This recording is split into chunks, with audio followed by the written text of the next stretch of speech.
honrada aqui com várias aconselhadoras presentes. A Tânia é aconselhadora. Boa noite a todos. A todas, né? A Tânia é a mulher do dinheiro, gente. Então, acho que primeiro eu preciso me apresentar, né? Eu até vou falar, originalmente, eu comecei a pensar, eu preciso parar de falar disso, mas originalmente eu sou advogada, minha primeira formação é advogada, e eu via que não resolvia.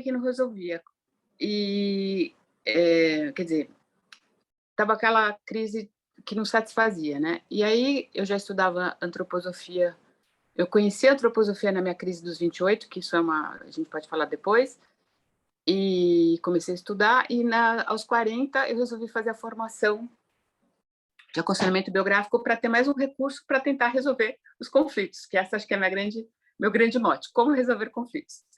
E aí eu fiz aconselhamento biográfico, me formei junto com o Odile, que está aqui, e em 2012, né, Odile? Sei lá, faz tempo, já 10 anos.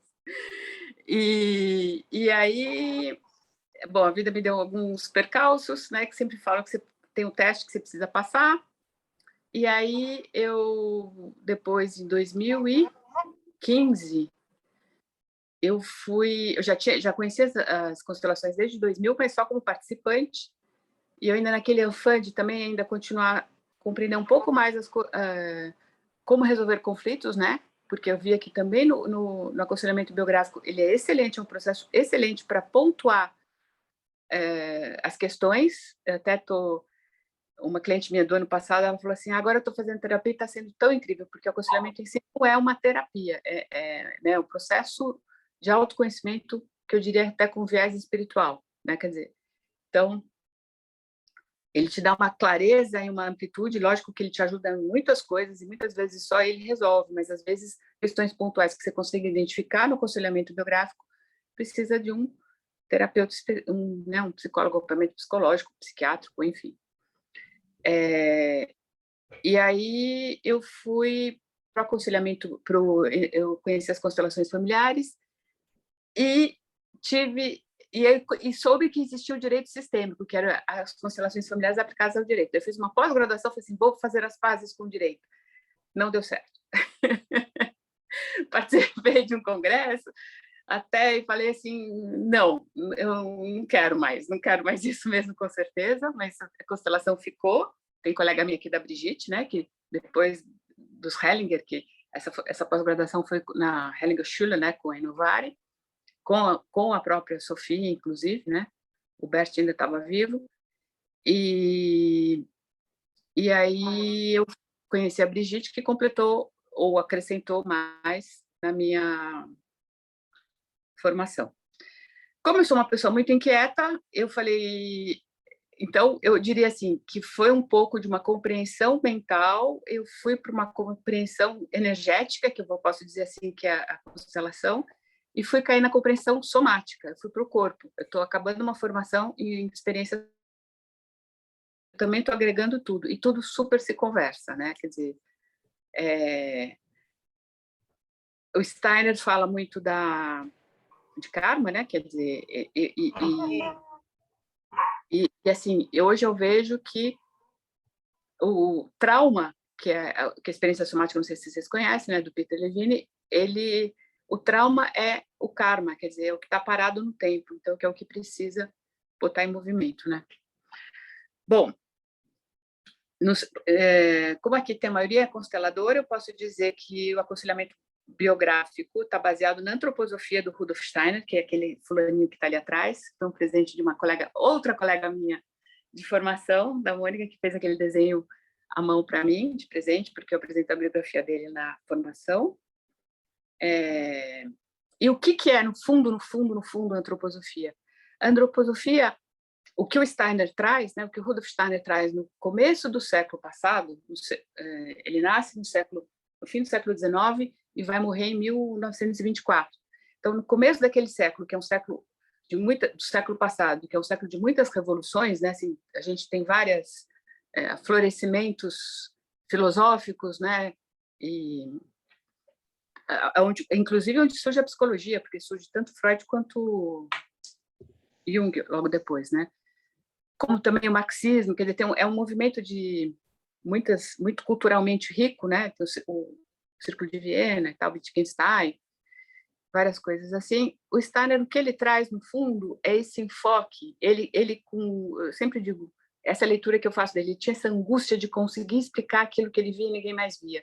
Então, era como a gente conseguia hoje em dia resolver essas questões fundamentais que todo mundo tem, né? Todo mundo tem uma pergunta: quem que eu sou, para onde que eu vou, o que que eu quero da vida, né? Então ele dá esse novo caminho para chegar nessas respostas, né? Esse caminho de desenvolvimento. Então, é como se ele desse um novo caminho de iniciação. É isso, basicamente, que ele vem dar. Todo outro conteúdo, quer dizer, vocês podem falar, mas ele... Uma vez minha irmã falou assim, esse Steiner é muito metido, ele resolve falar sobre medicina, agricultura, pedagogia. Eu falei, não é isso. Ele tem um ponto de vista, ele tem uma cosmovisão, ele tem uma visão do mundo que se aplica nos diversos campos, pode se aplicar em qualquer ramo ou campo da vida, né? Na arquitetura, na medicina, na pedagogia, na economia, né? Ele também fala da determinação social e tal. E particularmente, que eu acho muito, que é sobre isso que nós vamos falar hoje, ele fala dessa vida humana. Tina, se você puder começar a apresentação, a Tina é minha...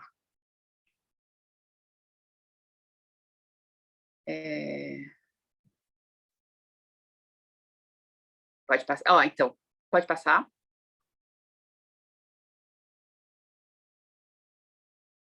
Bom, isso é o que eu acabei de falar, que nós todos temos, né? Que quando a gente vê uma planta, por exemplo, ou um ovo, ou qualquer coisa, a gente olha, se a gente vê uma semente, a gente já quer chegar à conclusão como que ela se desenvolve, o que vai dar dali, né? Essa curiosidade. Então, a gente procuramos por toda parte pelo que chamamos de explicação dos fatos, né? Então, essa motivação que a gente tem pela curiosidade de por tentar entender as coisas, né? Pode passar, Tina, por favor?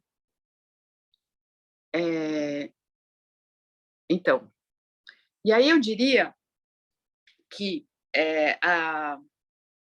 o aconselhamento biográfico quer dizer, a gente tem, a antroposofia fala, e o Steiner fala dessa evolução do ser humano, né? É como esse desenvolvimento do ser humano, né? Quando a gente olha para isso, a gente vê esse desabrochar latente, a gente quase que sente que vai nascer uma planta daí. Talvez a gente, neste momento, não consiga identificar que planta é, mas a gente percebe esse desenvolvimento que está latente, né? Então, nesse sentido, quando a gente olha para a nossa vida também tem um desenrolar progressivo que está caminhando para algum lugar, né? E quando a gente toma um tempo para olhar para a nossa vida, a gente consegue perceber essas leis que regem, que ele observou, que isso não é originário dele, né? Já os gregos, na Grécia Antiga, já falavam de que a cada 7 anos a gente tem um impulso ou uma característica, né? Nossa vida pode ser dividida em setênios, como a gente fala, cada 7 anos tem uma característica.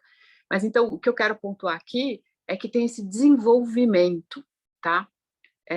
E para o Steiner, ele fala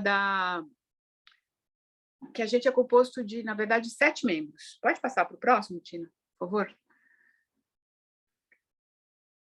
Então, ele fala que a gente é composto desse corpo físico, que é essa matéria que nos envolve, né? Que é física mesmo, desse corpo energético ou etérico que nos dá vida, desse corpo anímico que é o que nos movimenta no sentido das aspirações e etc. E essa outra parcelinha que é esse eu, que é nosso aspecto espiritual. Então, por que eu estou falando isso? Então, o corpo físico a gente pode ligar até o reino mineral, que é a nossa parte mais sólida, concreta. O corpo etérico é tal como uma planta, que é o que essa seiva que dá vida, esse movimento, esse ritmo, esse equilíbrio, né, que a gente vai desenvolvendo durante a vida. E o corpo astral são as emoções. São as emoções, né? É tudo que nos anima, né? É tudo que nos da altos e baixos, né? O palco onde acontece o palco da nossa vida, né? Onde que a vida acontece, digamos assim, né? Onde que a gente atua. E a gente também tem essa centelha de eu que é aquilo que só é nosso, né? Que o lar da gente, que é aquilo. Eu só posso falar eu a respeito de mim mesma. Eu não posso falar eu, Tina, eu, Alessandra, ou eu, qualquer outra pessoa. Eu, quando eu falo eu até aponto para mim mesmo, né? Então, eu sou eu, essa minha individualidade, essa característica que é só minha e só minha.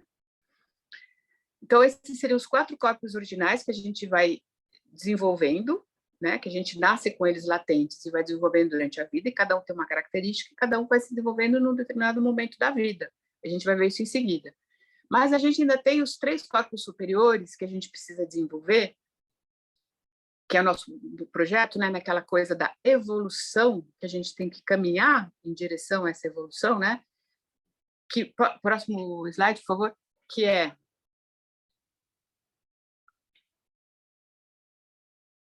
Tina, que é a personalidade espiritual ou humanas, o espírito vital ou Budi, ou o homem espiritual Atma, que são características que a gente ainda vai desenvolver futuramente, né?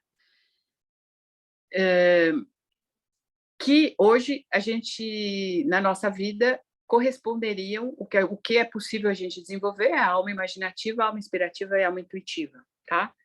Então, vamos para o próximo, que é isso. Então, esse é a nossa vida, que a gente chama. Do 0 ao 7, a gente está desenvolvendo o corpo físico. Eu gosto até de dividir a vida assim. Do 0 aos 21, a gente está desenvolvendo esse corpo nosso que a gente recebe quando a gente nasce, com o qual a gente nasce, para que ele possa, aos 21, receber esse eu, né? Como esse eu puder ancorar nesse corpo que foi se desenvolvendo nesses 3 primeiros setênios. Dos 21 aos 42, os 3 seguintes setênios, a gente esse eu está se apropriando desses outros 3 corpos, tá? Então, a gente pode dizer que a alma da sensação, por exemplo, a gente está refletindo o corpo astral. Alma da razão e do sentimento, que são nomes atribuídos pelo Steiner até. Alma da razão e do sentimento, ela está reproduzindo o corpo etérico, reproduzindo não, ressignificando ou se apropriando do corpo etérico. E a alma da consciência do corpo físico. E em seguida, dos 42 e 63, então, se dos 21 aos 42 a gente está vivendo essa disputa da alma, em seguida, dos 42 aos 63, a gente está como que desenvolvendo agora esse aspecto mais espiritual da nossa vida, né? Que muitas vezes começa aquela crise dos 42. Bom, mas deixa eu contar um pouquinho antes. Então, a gente pode dividir a nossa vida nesses 3 blocos, basicamente, né? Dos 7 aos 21, em que a gente tem esse desenvolvimento mais físico. Dos 21 aos 42, que é o período solar da vida que a gente chama, que a gente tem esse desenvolvimento anímico, né? Que a gente vai se apropriando e vai como que conhecendo essa nossa atuação desse eu nesse nosso corpo, né? A gente vai desenvolvendo isso e tem crises e pistas nessa luta. E dos 42 aos 63, o impulso normal é a gente procurar já esse caminho um pouco mais espiritual. Bom, vou voltar um pouco para trás. Então, do 0 ao 7, esse corpo físico, gente, então eu quero que vocês sempre pensem que a gente está nessa evolução, né? Hoje a gente, como humanidade, e hoje nós, como humanidade, a humanidade inteira, todos os habitantes na Terra hoje, estão na Terra para desenvolver a alma da consciência. Então, e ainda a gente tem esse protótipo para depois desenvolver aqueles outros atributos da nossa composição, né? Mas aí a gente, dos 42 aos 49, a gente pode desenvolver a alma imaginativa, dos 49 aos 56 a alma inspirativa e dos 56 aos 63 a alma intuitiva. Eu quero que vocês nunca percam essa ideia de desenvolvimento, né? que é isso que eu acho que marca esse caminhar da gente na vida. Então, do 0 ao 7, a gente está desenvolvendo o corpo físico mesmo. A gente nasce com, sei lá, 52 centímetros e chega com 7 anos trocando os dentes com 1 metro e alguma coisa, né? Assim, é um crescimento absurdo físico, né? Como que se a gente desenvolvesse tudo. Deixa eu esclarecer, a gente já nasce com todas as predisposições do outro, mas o corpo que está em pleno desenvolvimento neste primeiro setênio, do 0 ao 7, é o corpo físico, né?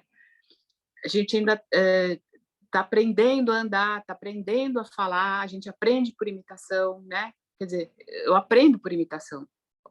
Eu vejo o outro, o bebê vê o outro e quer copiar, né? Tanto é que a gente até brinca que muitas vezes as brincadeiras das crianças é exatamente, bom, dependendo da mãe e do pai, né? Mas ou é brincar de casinha, minha filha adorava brincar de boneca porque ela brincava com o irmão que era menor. Tem esse lado de você aprender por imitação mesmo. Já no segundo setênio, e é muito importante essa característica desse ninho, e eu diria assim, que esse primeiro setênio, eu diria que é até fundamental, que vai nos contar muito o que vai acontecer na nossa vida lá na frente. Já é um prenúncio do que vai acontecer. Dos 7 aos 14, o que é importante aqui é ritmo, sabe? E rotina. Porque é o corpo etérico. O corpo etérico é esse corpo energético que ele adora rotina para ele se fortificar. Então, agora eu vou para o mundo, né? Antigamente a gente ia para a escola só aos 7 anos. Hoje a gente vai antes. Mas aos 7 é como ainda é esse momento que você aprende, você começa a ter seriedade no aprendizado, né?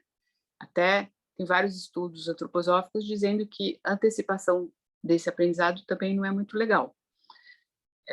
Porque rouba aquelas forças todas que estão sendo usadas para desenvolver o corpo físico, agora elas se despreendem, elas são, né, com a troca dos dentes, elas agora possibilitam que a gente desenvolva um pouco mais essa vitalidade, né? Então aqui o mundo é belo, a gente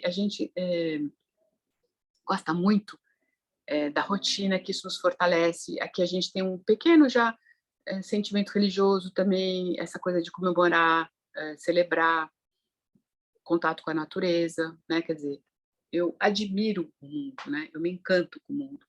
Se eu desenvolvo nesse período essa capacidade de admiração pelo mundo, é muito bom.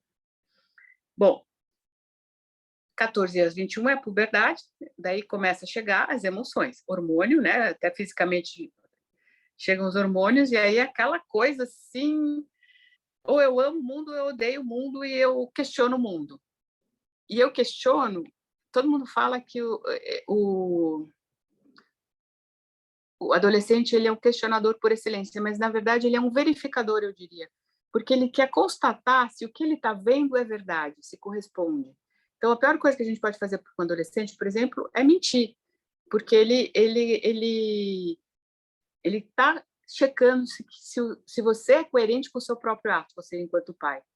E aí vai também como você vai viver isso, né? Se você vai viver, pode ser que você seja, até usando um termo que na constelação fala, né, da criança adaptada, você pode ser um adolescente tranquilo, ou você pode ser um adolescente adaptado e concorde, você pode ser um adolescente completamente questionador e explorador do mundo. E aí, aos 21, e não é à toa que a maioria das legislações que agora a gente antecipou conferem a maioridade, né? Quer dizer, você passa a ser responsável por si mesmo. Antigamente era aos 21 anos, está antecipado para os 18, mas é onde chega essa parcela nossa, que é a nossa individualidade, quando o que eu mesmo sou, o que eu sou mesmo, o que eu vim fazer aqui, pode começar a se manifestar. Então, dos 21 aos 28, a gente quer... e aí chegou, né? Não é que a gente chegou e já está no centro do palco e atuando. Ele vai se apropriando do que ele encontra, essa nossa individualidade, esse nosso pedacinho da gente mesmo. Então, a primeira coisa que a gente quer é experimentar esse mundo. Ai, que delícia! Cheguei, agora quero quantidade e variedade, né? Quer dizer, o adolescente, dos 20 aos 28, que a gente chama da adolescência, eu quero realmente sentir o mundo, quero experimentar o mundo. Então, é um período em que a gente realmente quer muita experiência, quer coisas diferentes. Então, a gente experimenta diferentes coisas, ou situações, ou empregos, ou trabalhos. Você quer variedade, ou relacionamentos, você vai começar a descobrir o mundo. Chega aos 28, a gente tem uma crise, né? Porque a gente tem várias crises nesse meio do caminho. Eu também acho interessante, porque é como se a gente um dia está super bem, daí você acorda no dia seguinte sentindo assim, mas será que eu estou fazendo, tá legal? É isso mesmo que eu quero da minha vida? Para que serve esse monte de coisa que eu faço? Então, aos 28 chega essa crise dos talentos que me leva a que me leva a querer organizar o que eu vivenciei. Eu começo a ponderar, né, até a gente falar, eu começo a ponderar se o que eu estou fazendo tem a ver ou não.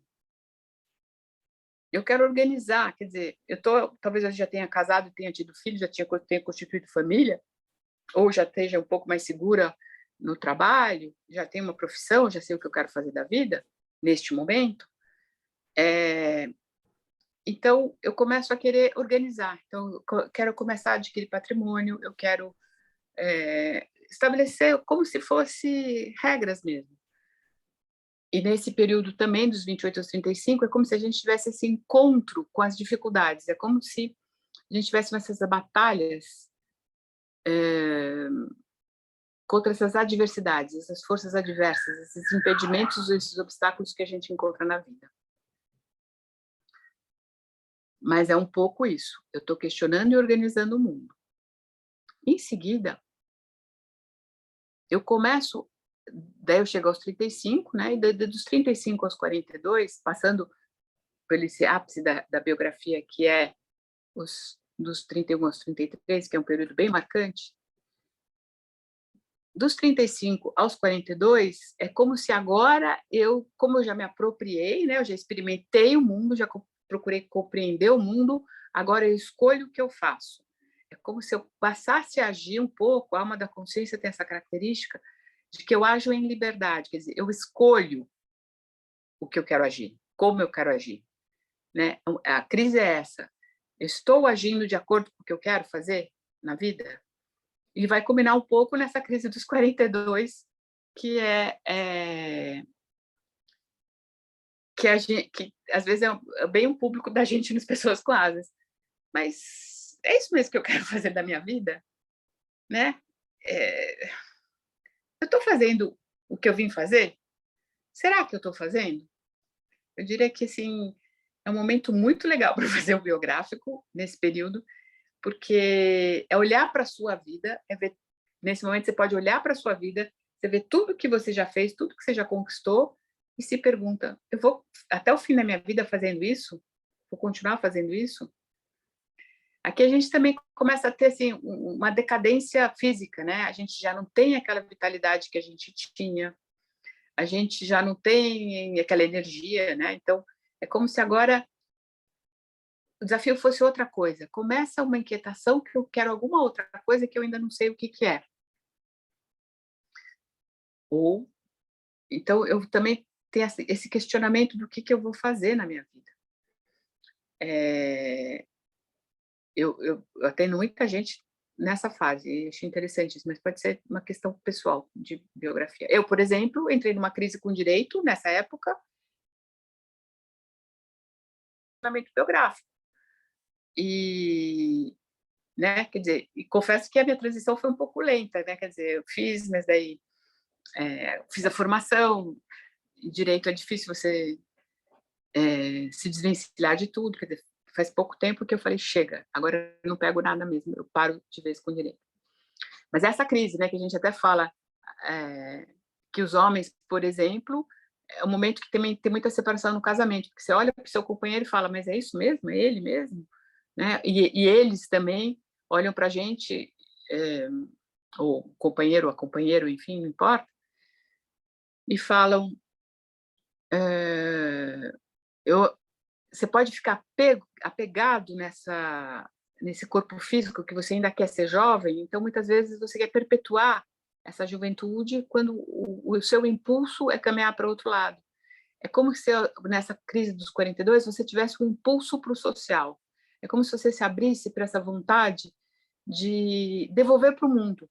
Aliás, a Tina gosta de falar isso, né? Se dos 7 aos 21 a gente recebe, dos 21 aos 42 a gente troca, dos 42 em diante a gente quer oferecer, quer dar para o mundo.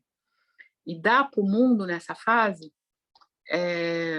pode ser começando a ir na reunião de condomínio que você não gostava, pode ser, de repente, querer fazer um trabalho filantrópico, ou entrar numa carreira política, por exemplo, né? Ou participar de uma ONG, quer dizer, ter algum movimento social, algum movimento para o mundo. Esse é um impulso que a gente tem. E aqui a gente, então, está cada vez mais, o nosso pedido é mais, nossa vida está pedindo que a gente tenha um pouco esse desenvolvimento espiritual. A gente se interessa para saber o que é um aconselhamento biográfico, né? Ficar curioso por outras coisas, eventualmente por constelação. Quer dizer, a gente tem esse interesse para entender um pouquinho mais também o que é isso. E, de repente, começa a vir essa angústia um pouco, o que eu vim fazer? O que eu vim entregar para o mundo, né? Então, a gente começa a desenvolver essa alma imaginativa, inspirativa e intuitiva. A gente pode resistir. Eu até diria que é um momento que a gente escolhe. Agora, a gente tem liberdade para escolher como a gente quer conduzir a nossa vida. E a gente pode refazer e reformular a nossa vida. Então, a gente vai caminhando nessa direção. Pode o próximo, Tina, né?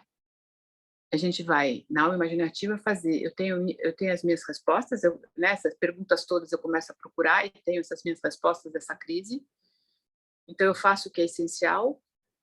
Depois, na alma inspirativa, eu tenho novos valores. É uma mudança de valores mesmo. E você faz o que é necessário. E aí você tem uma nova missão, dos 56 aos 63. Você faz o bem, né? Quer dizer, como se fosse também, se a gente reparar, é como eu primeiro me essencializo, eu alcançasse e compreendesse a minha essência para saber o que é necessário para conseguir realmente dar, né? Oferecer para o outro. Oferecer para o outro não precisa ser uma coisa grandiosa, nunca a vida precisa ser grandiosa, a vida sempre pode ser o que nos faz bem, o que nos faz feliz, né? Quer dizer, aquela coisa que você faz, que você se sente realizado e bem.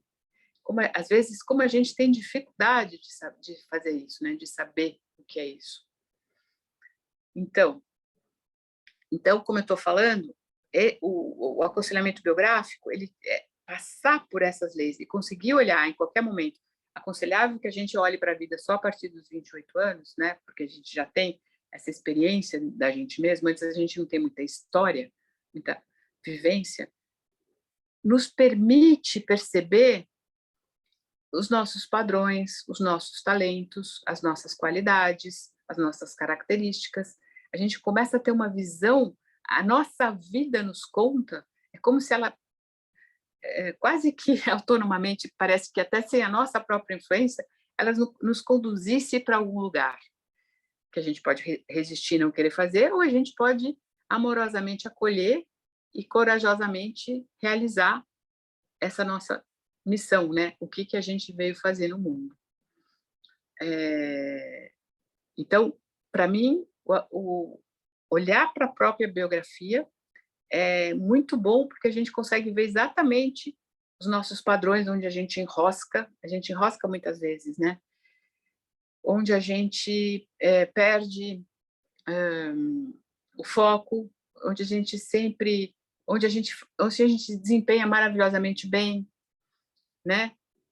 Realmente é isso, conhecer o nosso potencial para poder ver o que está nos impedindo de realizar plenamente esse potencial. Num termo somático, quais são os traumas que nos paralisam, né? Nesse sentido, porque como que a gente vai vivendo e vai conhecendo a nossa história e ao olhar a gente consegue ressignificar essa nossa história, né? Muitas vezes a gente tem uma imagem da nossa própria vida que não condiz com os fatos reais que aconteceram. Então, ao olhar para isso, nos permite isso. isso que é o aconselhamento biográfico, né? E aí, fazendo um merchanzinho rápido, o que a gente faz nas pessoas com asas? A gente olha para toda essa potencialidade, para todos esses potenciais, e a gente olha muito profundamente para o que impede de nos o que está nos impedindo de atingir essa potencialidade máxima. Próximo, Tina. Então,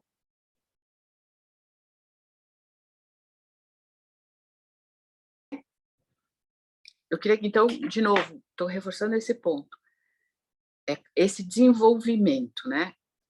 É como se a gente estivesse desenvolvendo a nossa vida, esse desenrolar da nossa vida, dessa evolução da nossa vida. E como isso conversa com as constelações familiares? Pelo que eu vi, a maioria de vocês conhece as constelações, né? Então, para mim, o aconselhamento biográfico permite que a gente enxergue onde estão esses enroscos. Se a gente tem também o conhecimento das constelações familiares, do Bert Hellinger, que nos trouxe as leis, a gente percebe que a gente está imbuído e está entretecido com esse nosso sistema que nos circunda. E eu até diria que a gente não deixa de ser a gente, quer dizer, a gente é a nossa família, a gente é o nosso sistema. Eu carrego dentro de mim meu pai, minha mãe, meus antepassados. E a partir do momento que eu não nego que eu carrego eles, que eles estão comigo, que eles fazem parte, eu consigo caminhar na vida. Então, Bert, ele percebe essa entretecitura, né? Quer dizer, esse campo no qual a gente está imbuído e está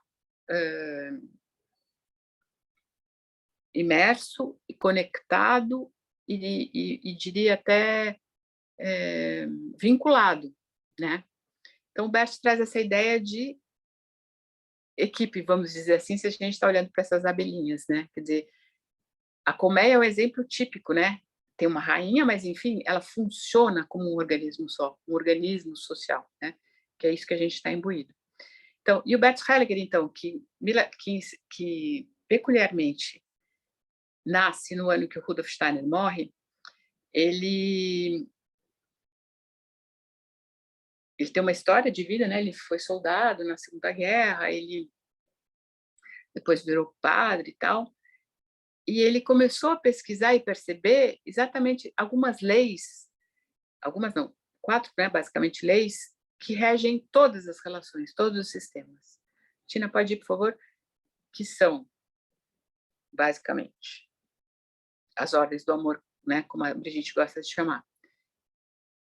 Pertencimento. Ninguém pode ser excluído de um sistema. Todos devem ser considerados pertencentes e incluídos. E aí, porque constelação é isso, gente. Constelação familiar são essas 4 leis, essas 4 ordens que eu vou falar, e é isso. Quando a gente olha para a nossa vida com esse olhar sistêmico também, a gente começa a perceber, ou começa a prestar atenção, o que a gente exclui. Quando eu entrei em contato com as constelações familiares, uma das primeiras coisas que me levou assim foi eu me perguntar profundamente o que eu excluo. O que eu excluo? Quem eu excluo? Que pode ser que partes de mim eu excluo? Que partes do outro eu excluo? Sabe? Eu não gosto de tal característica do meu marido, então eu excluo, eu finjo que ela não existe. Eu ignoro. Ou eu excluo determinadas pessoas com quem eu não tenho simpatia. Porque também, na biografia, a gente vai ver as nossas simpatias e as nossas antipatias. Só que o Steiner fala que o karma acontece, né? A vida acontece nos encontros hoje em dia. Esse desenvolvimento que eu estou falando tanto, ele ocorre no meu confronto com o outro. Confronto quer dizer briga, quer dizer o outro me serve de anteparo, o outro se me revela, ele me revela, né? Ele me serve como espelho. Então, se eu evito ou eu excluo, eu perco essa grande oportunidade de me conhecer. Então, olhar para a biografia, para a nossa própria história de vida e ver por exemplo, que características minhas próprias eu excluo, eu não considero, que facetas minhas eu finjo que não existem, mas elas existem, né? Porque excluir não resolve o problema. E começar a tomar uma atitude contrária, que é incluir tudo, né? Na biografia, muitas vezes, não, porque minha mãe era assim, assim, assim, assado. Então, é incluir tudo, todos. Criar espaço para todos, né? Criar espaço é um termo bem somático. Então, começar a tomar consciência, a olhar para a minha biografia, o que eu não estou incluindo, é, assim, muito libertador. E, então, é como a constelação conversa com o biográfico nesse sentido, né? A próxima, Tina, por favor. E aí tem a ordem. E a ordem também, olhar para a nossa própria biografia conscientemente e ver se eu respeito essa ordem, essa hierarquia que o Roberto Hellinger traz, que é quem veio antes tem precedência sobre quem veio depois, em qualquer situação. Se eu respeito isso, será que eu respeito isso? Eu consigo enxergar isso na minha biografia? Muitas vezes a gente está cansado de ver que muitos filhos tomam os lugares dos pais. Eu vejo muito isso também. Quando um casal se separa, por exemplo, muitas vezes a mãe se volta para o filho querendo que ele seja o companheiro, que ele não é, né? Ele é filho, ele não é o companheiro. E vice-versa. Ou o filho se vê na obrigação de tomar o lugar daquele companheiro que foi e começa a super proteger a mãe, né? Quando originalmente ela veio antes, ela tem que proteger. Então, a ordem fala disso, né? A gente tem que ver também, porque o que eu estou falando? São leis que existem, são ordens que existem. O mundo é regido assim. Se a gente não respeita essas ordens, essas leis, o que acontece? A gente entra em desequilíbrio. Começam doenças, tropeços na vida, desarmonia. Então, conflitos, né? Então, a gente precisa olhar, a gente é super salutar, a gente não precisa fazer nenhum aconselhamento biográfico para isso, mas começar a olhar para isso, usar isso como filosofia de vida. Eu respeito a ordem, eu consigo perceber o que vem antes e o que vem depois, respeitar o lugar de quem veio antes, né? Muitas vezes o irmão mais novo que quer ocupar o lugar do irmão mais velho, ou ou o filho que quer ocupar o lugar do pai, né? Até profissionalmente, digamos, na empresa e tal. Tá certo que quando os nossos pais envelhecem, que eu estou nessa fase, que minha mãe tem 90 anos, que é difícil, né? Porque a gente tem que respeitar. Ela veio antes de qualquer jeito. Muitas vezes os filhos nessa fase de vida querem mandar e tomar conta e decidir tudo e não respeitar essa individualidade. Também tenho casos de gente que tem Alzheimer, né? Estou com uma amiga que está com uma mãe bem ruinzinha de Alzheimer. Então, e aí? Como é que a gente respeita a hierarquia, a ordem de precedência com alguém que já perdeu as capacidades cognitivas? Então, mas também tem que ter esse impulso desse respeito, né? Então, é isso que é hierarquia, que é hiper bom para olhar na biografia. Próximo, equilíbrio. Então, bom, uma situação desequilibrada, de certa forma, é a dos pais em relação aos filhos, porque os pais dão para os filhos, né? Originalmente. Mas eu acho assim, eu sinto isso, pelo menos, na medida em que você recebe do seu pai e consegue da sua mãe, consegue reconhecer esse tanto que você ganhou, você consegue dar. Então pode ser que você não dê diretamente para os seus pais, mas você vai dar para os seus filhos, né? A gente não fala tanto que a gente reproduz na educação dos filhos aquilo que a gente recebeu, quer dizer, a gente faz um esforço lascado para não reproduzir, né? Muitas vezes. Então, também olhar, as nossas relações são equilibradas? Existe? Porque quando há esse desequilíbrio, existe essa vontade da compensação. Então, se muitas vezes há esse desequilíbrio, e a gente pode olhar para a nossa vida e olhar que relações e que situações estão desequilibradas, eu não estou falando aqui só familiares, mas nas relações de trabalho, nas relações sociais, nas amizades, né? Se a gente consegue perceber isso, se a gente consegue olhar para a nossa biografia com essa intenção, a gente há essa harmonia. A gente tem mais chance de harmonia. E, gente, quer dizer, a vida não é estática, né? Então pronto, agora eu consegui ver todas as leis, botar todas em equilíbrio e agora pronto. Não, constelação significa movimento, né? Das abelhinhas mesmo, elas estão sempre voando para um lado e para o outro. Como também aquela ideia da planta que ela está sempre em movimento. Então esse é um equilíbrio que surge neste momento e já começa a ocorrer um desequilíbrio que vai buscar um outro equilíbrio, que vai evitar um desequilíbrio e outro equilíbrio, né? Tem um que também a ver com essas nossas crises biográficas. Por que hoje eu acordei com essa sensação de que eu não estou fazendo o que eu quero fazer na vida, que não está me satisfazendo mais aquilo que eu fiz a vida inteira? Então, é como se a vida nos levasse nesse movimento. A vida é movimento, tanto de um jeito quanto de outro. Então, e finalmente, que talvez eu acho que é a mais importante, Tina, que é a assertividade. Você troca, Tina? Assertividade, obrigada. Que isso, gente, é uma das coisas mais difíceis, né? Como a gente gosta de ficar preso na gente mesmo e não aceitar a vida tal como ela é. A gente sempre quer mudar. Eu sempre costumo falar, tanto quando eu estou facilitando uma constelação, como eu estou atendendo biograficamente, que é como você consegue renunciar a esse seu desejo de mudar o outro. Você permite o outro ser livre, né? Então, assim, o que no fundo é você aceita as coisas tais como elas são, a vida como ela é. Então, olhar para a vida desse jeito também, né? Quer dizer, porque eu tive uma infância assim, assado, tivesse essa qual dificuldade. E aí eu olho até o contrário, eu digo, gente, olha que mágico, porque foi exatamente essa dificuldade ou essa situação. Na antroposofia, o Steiner fala isso, que a gente escolhe os nossos pais. A gente escolhe a cultura, o povo, onde a gente quer nascer.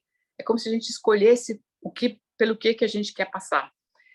Então, é exatamente essas dificuldades que te trouxeram hoje, neste momento atual da sua vida, com essas capacidades, em prol desse desenvolvimento que você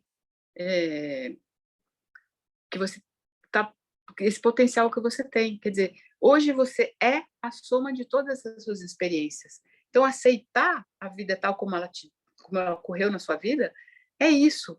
É você reconhecer que esse seu percurso te trouxe até aqui hoje, que te possibilita caminhar adiante, conforme as suas escolhas, né? Então, é como se eu conseguisse mesclar desses dois pontos de vista para poder chegar à conclusão: olha, eu posso tomar o nome do livro da Gudrun, eu posso tomar a vida nas minhas próprias mãos e me autodefinir. Eu vou fazer assim. Tina, por favor. Então, mais um, né? Quer dizer, aí está o resuminho das quatro. E aí, eu até falei isso da outra vez, naquela palestra do ano passado, como eu acho que essas ordens do amor têm a ver com os exercícios colaterais que o Steiner dá, né? Como exercícios para que a gente possa desenvolver aquilo que está latente na gente mesmo, né? Então, quer dizer, o Steiner fala nesse controle dos pensamentos, na iniciativa da ação, na serenidade dos sentimentos, na positividade, na ausência de preconceito e no equilíbrio interior. Quer dizer, a gente pode ver como uma coisa tem a ver com a outra, né? Como o Bert conversa, ou como a antroposofia conversa com a constelação familiar. Porque, no fundo, tudo é a mesma coisa, né? Quer dizer, a antroposofia tem essa pegada da evolução e do desenvolvimento, E o Bert tem essa pegada do sistema, do conjunto, da teia social que entra e desentra em equilíbrio, né? Mas tudo é ser humano, gente. É tudo produto humano que está caminhando para algum lugar, né? Então, a gente pode pensar como eles se conversam. Próximo. Bom, isso é um pouco o que é as constelações, como é que elas funcionam. Então, o que eu falo das constelações?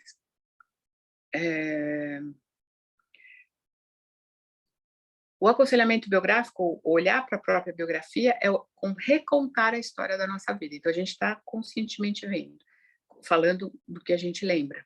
Cada vez a gente pode exercitar e lembrar mais.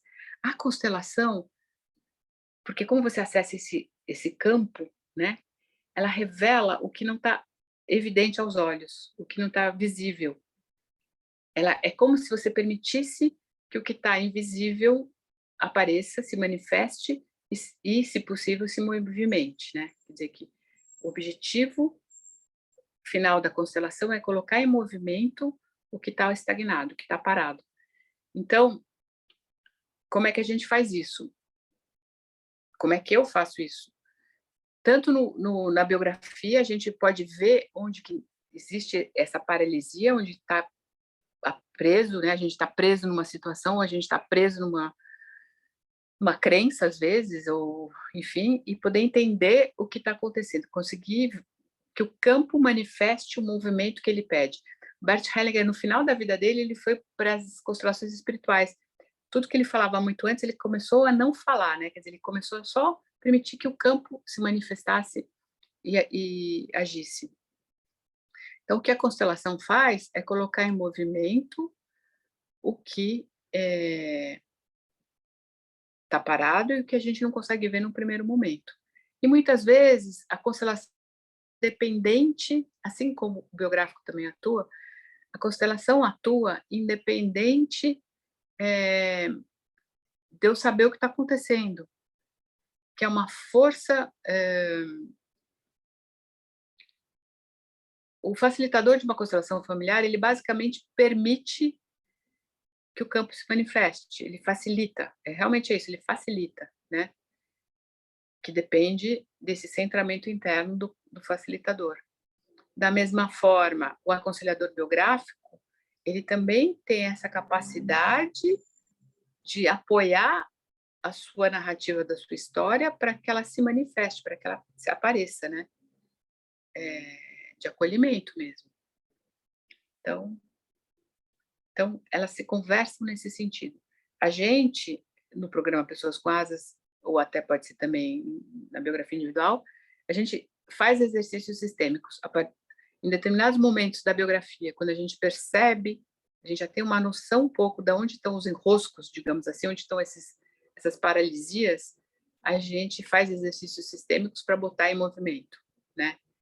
E tem sido muito incrível, porque daí você vai para isso com muito mais consciência, né? Você consegue fazer esses exercícios mais apropriado da sua própria história. Próximo? Se não, eu acho que pode até pular. Então, a antroposofia é isso, é um caminho de conhecimento que deseja conduzir o espiritual no ser humano ao espiritual do universo, né? Então, que é essa cosmovisão que eu tinha falado lá no início, né? Que é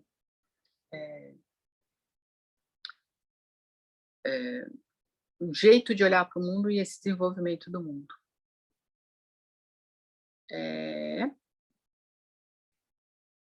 Bom, isso aí acho que é igual até que eu falei. Bom, isso também é uma explicação do que é o processo do aconselhamento biográfico, que é isso que eu já falei também.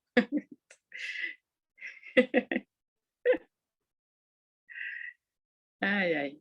Então é isso, gente. Se alguém tiver umas dúvidas, quer dizer, ou várias, não sei se ficou claro como a gente aplica, mas o que basicamente eu quero dizer é que, vou falar de novo, essa evolução e esse continente, né? Quer dizer, então como que eles se conversam? Eles se conversam nesse sentido de um poder ajudar o outro e amparar o outro, né? Porque no fundo é o mesmo amálgama, digamos assim, certo?